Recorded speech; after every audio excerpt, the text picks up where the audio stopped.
오늘도 눈물로 씨를 뿌리는 여러분께 곧 기쁨의 웃음, 추수의 기쁨이 여러분에게 있으시기를 간절히 기원합니다.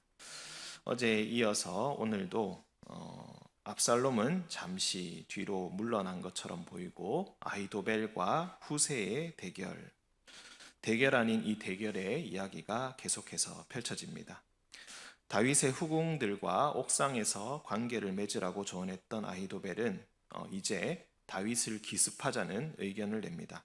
아히도벨이 12,000명의 군사를 끌고 가서 오늘 밤에 당장 기습을 하면 아마도 다윗의 진영은 당황하여서 우왕좌왕하게 될 것이고 그 사이에 자기가 다윗 왕만 죽이고 나오겠다, 이렇게 주장을 합니다. 다윗 왕만 만약에 제거가 된다면 지금 당장은 타격을 받고 지금 당장은 압살롬을 별로 좋아하지 않을지 몰라도 곧 백성들은 납득하게 될 것이고 압살롬에게로 돌아오게 될 것이다, 이렇게 이야기합니다. 3절에 모든 백성이 당신에게 돌아오게 하리니 모든 사람이 돌아오기는 왕이 찾는 이 사람에게 달렸습니다. 구약 성경도 여러 가지 버전이 있는데 어떤 버전에는 이렇게 되어 있다고 합니다. 이 3절이 신부가 신랑에게로 돌아오듯이 백성들이 돌아올 것입니다. 그러니 왕은 한 사람만 노리십시오, 이렇게 되어 있다고 합니다. 한나라 사람들끼리 서로 죽이고 죽는 전쟁을 치르는 것보다는 사실 다윗 왕만 죽이는 것이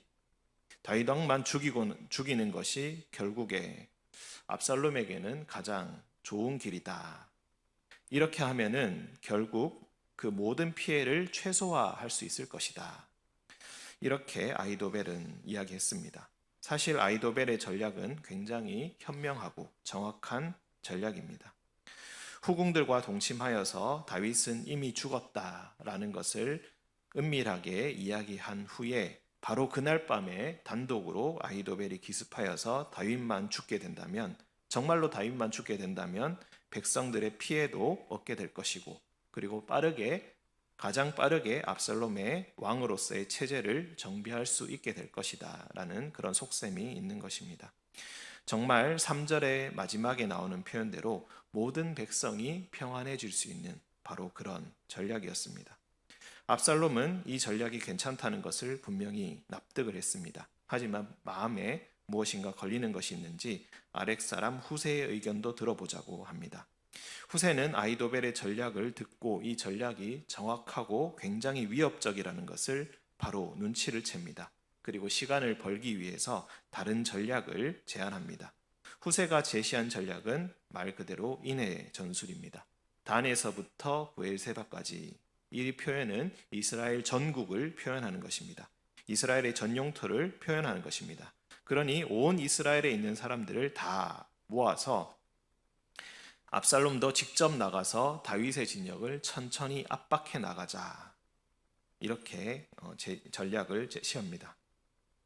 후세는 이 전략을 설득력 있게 제시하기 위해서 압살롬 마음속에 있는 두려움을 자극합니다. 사실 다윗은 골리앗을 이길 때였던 아주 어린 시절부터 평생을 전장에서 살아온 사람이었습니다. 전쟁에 아주 익숙한 사람이었습니다. 하지만 압살롬은 어떻습니까? 평생 왕궁에서 자라면서 전쟁터에 한번 나가보지 않은 왕자로서 평생을 살아왔습니다. 비록 온 나라가 자신을 따르고 있다고는 하지만 백전불패의 용장인 아버지 다윗을 상대한다는 것은 분명히 두려운 일이었을 것입니다. 뿐만 아닙니다. 다윗을 따르던 사람들 역시 마찬가지입니다. 전쟁에 능한 사람들입니다. 블레셋, 암몬, 온갖 강한 족속들과 평생 동안 전투하면서 늘 승리해왔던 사람들입니다. 그래서 아히도벨이 기습하자고 제안했을 때 압살롬은 그 전략이 가장 효율적이라는 것을 인정하면서도 마음속에 못내 불안함이 있었던 것입니다. 후세의 전략은 이런 두려움을 자극하는 것뿐만 아니라 동시에 압살롬의 마음속에 있는 허영심도 부추기는 그런 전략이었습니다. 많은 이들이 나서서 압살롬이 직접 또한 나서서 승리를 취한다면, 모든 사람들이 보는 앞에서 아버지를 제압하는 모습을 보인다면, 그 전략이 성공만 한다면 압살롬의 왕으로서의 미래는 너무나 확고부동해질 것이기 때문에 그렇습니다. 가장 명예로운 방법으로 가장 좋은 방법을 그는 선택할 수 있게 된다는 것입니다. 우리도 살아가면서 압살롬과 같이 엉뚱한 결정을 할 때가 참 많이 있습니다. 어떤 일이 일어났을 때 분명 가장 현명한 해결 방법이 있음을 알면서도 가장 이상한 해결 방법을 찾게 되고 결국 문제를 해결하지 못한 채 다른 문제들까지 끌어들여서 엉망진창이 되는 경우가 얼마나 많이 있습니까? 그것은 아마도 압살롬과 같이 우리 마음속에 있는 우리 경험으로 형성된 어떤 감정 때문일 때가 참 많이 있습니다. 우리 안에 두려움이 있습니다. 이렇게 쉽게 해결되지 않을 것이라는 두려움이 있습니다. 그래서 가장 좋은 방법보다는 내 마음이 가장 안심이 되고 안도가 되는 어리석은 방법을 선택합니다. 또 허영심 때문에 그런 선택을 할 때도 있습니다. 가장 가까운 길을 두고 멀리 돌아가야 하는 더 힘든 길을 선택합니다. 왜 그렇습니까? 이미 실패할 것이라는 자기도 모르는 사이에 깨닫고 핑곗거리를 찾기 위해서 더 어려운 길을 선택할 때가 종종 있습니다. 더 어려운 길을 선택했다면 비록 실패를 한다 할지라도 변명할 거리가 생기기 때문에 그렇습니다. 비록 나는 실패했지만 어려운 길을 가다 실패했다. 그렇게 낭만은 있었다라고 말을 할 수 있기 때문에 그렇습니다. 하지만 본인은 낭만적인 실패로 과거를 미화시킬 수 있을지는 몰라도 옆에 있는 가족과 가까운 사람들은 큰 낭패와 어려움을 겪게 되는 것입니다. 오늘 말씀에서 압살롬의 선택, 또 압살롬뿐만 아니라 온 이스라엘 사람들의 선택을 성경은 어떻게 평가하고 있습니까? 여호와께서 압살롬에게 화를 내리시기 위해서 아히도벨의 좋은 전략을 물리치라고 명령하셨다라고 되어 있습니다. 압살롬이 어리석은 선택을 한 것은 바로 하나님의 뜻이라는 것입니다. 사람이 자신의 운명을 선택하고 있는 것 같지만 자신의 지혜로 자신의 인생을 개척해 나가고 있는 것 같지만 정말로 인생을 주관하시고 그의 발걸음을 인도하시는 분은 바로 여호와 하나님이시라는 것입니다. 그렇다면 우리는 이 말씀을 통하여서 인생에서 압살롬처럼 어리석은 선택을 하지 말고 현명하고 지혜로운 선택을 해야 한다. 이런 교훈을 얻을 수가 있겠습니까? 아니면 하나님께서 의도하신 대로 모든 것이 이루어지고 역사를 배후에서 조정하시는 이가 정말로 하나님이시라면 사람이 자신의 지혜로 이렇게 현명한 선택을 한다는 것이 가능할 것인가? 우리는 이렇게 생각해 보지 않을 수 없습니다. 아마도 어려울 것입니다. 그러니 우리는 현명한 선택을 해야 한다라고 묵상하기보다는 오히려 이렇게 묵상해 볼 수가 있겠습니다. 아히도벨은 분명 고도로 정치적이고 효율적이고 가장 좋은 전략을 제시했습니다. 우리도 살아가면서 아히도벨과 같이 좋은 전략을 생각해내고 또는 분별해낼 수 있는 해안과 그것을 선택할 수 있는 용기가 있다면 얼마나 좋겠습니까마는 사실 그것을 구하는 것이 오늘 말씀의 핵심이 될 수는 없습니다. 만약 우리가 진실로 하나님의 뜻을 구하는 사람이라면 아마 이런 상황 자체를 만들지 않을 것입니다. 예전에 다윗을 한번 기억해 보십시오. 하나님께 기름 부음 받은 자를 손을 대서는 안 된다라고 하면서 사울의 핍박을 피해서 사력을 다해서 도망다니던 모습, 그 모습을 우리는 기억해 볼 필요가 있습니다. 압살롬이 헤브론에서 아버지를 대신하여 왕이 되겠다고 한 바로 그 순간부터 그는 이미 하나님의 뜻과 어긋난 길에 들어서게 된 것입니다. 그럼 기름 부음 받은 적이 전혀 없지만 스스로 왕이 되겠다고 했습니다. 그런 길을 가면서 현명한 선택을 하는 것이 과연 말이 되는 것일까? 우리는 이것을 생각해 보지 않을 수가 없습니다. 하나님께서 자신의 기름 부음 받은 자이자 아버지가 되는 다윗을 어떻게든 죽이고자 하는 선택을 압살롬이 하고 있는 것 자체가 이미 하나님께 용납받을 수 없다는 것입니다. 그러니 지금까지는 뭔가 모든 것이 잘 되고 있는 것 같이 보인다 할지라도 하나님의 큰 뜻에 벗어나 있기 때문에 궁극적으로 그의 길은 실패할 수밖에 없다는 것입니다. 아히도벨의 길을 선택하든 후세의 전략을 선택하든 그는 그렇습니다. 그러니 우리는 어떻습니까? 우리는 하나님께 바라고 원하는 것들이 정말로 하나님께서 우리에게 바라고 원하시는 것인지 그것부터 돌아봐야 할 것입니다. 압살롬의 좁은 시야, 좁은 관점에서는 아히도벨의 전략이냐 후세의 전략이냐 밖에 없지만 하나님의 관점에서는 이미 압살롬은 어떤 선택을 하든 무의미하고 곧 망하고 죽게 될 것이며 다윗이 다시 세워질 것이라는 것입니다. 어제 말씀드린 바와 같이 아히도벨과 후세와 같은 현자들이 지은 책 잠언에서는 이렇게 말하고 있습니다.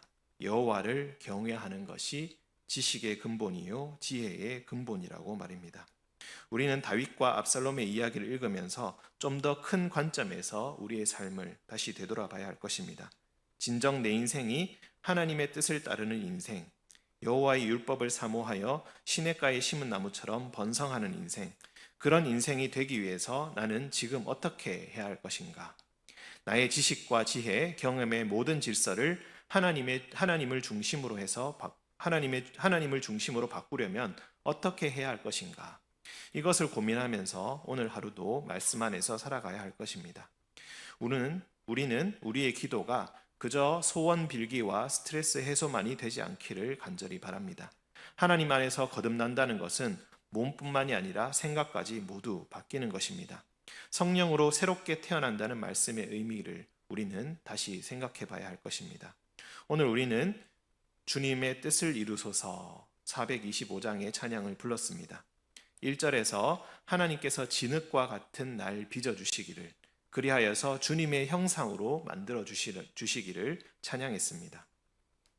혹시 여러분은 여러분 자신이 토기장애의 자리에 앉아서 자신의 인생을 자신만의 아름다운 도자기로 만드는 것에 몰두하고 있지는 않습니까? 하나님께서는 다른 것을 하라고 하시는데 그것을 거부하면서 아히도벨의 방법대로 해볼까 후세의 방법대로 해볼까 고민하고 있지는 않습니까? 그것보다는 두 번째 불렀던 440장의 찬송가처럼 어디든지 예수 나를 이끌면 어디든지 예수 따라가겠다고 고백하는 것이 결국 가장 현명하고 지혜로운 선택이 될 것입니다. 오늘 하루 예수께서 나를 이끄시는 곳으로 가시는 여러분 되시기를 간절히 기원합니다. 함께 기도하겠습니다. 살아계신 주님, 우리의 생각이 좁디 좁아서 우리의 눈에 좋은 대로만 행하기 위해서 주님 보여주시는 곳으로 이끄시는 곳으로 가지 못한 채 살아왔습니다. 사실 우리 마음속에 있는 두려움 때문에 그리하였습니다. 사실 우리 마음속에 있는 허영심 때문에 주님께서 가리키는 반대 방향으로 엉뚱한 곳으로 달려가곤 했습니다. 성공하든 실패하든 만족하든 불만족스럽든 결국 우리는 주님의 심판대 앞에 서게 될 것입니다. 주여 우리를 불쌍히 여기시고 우리를 용서하여 주옵소서.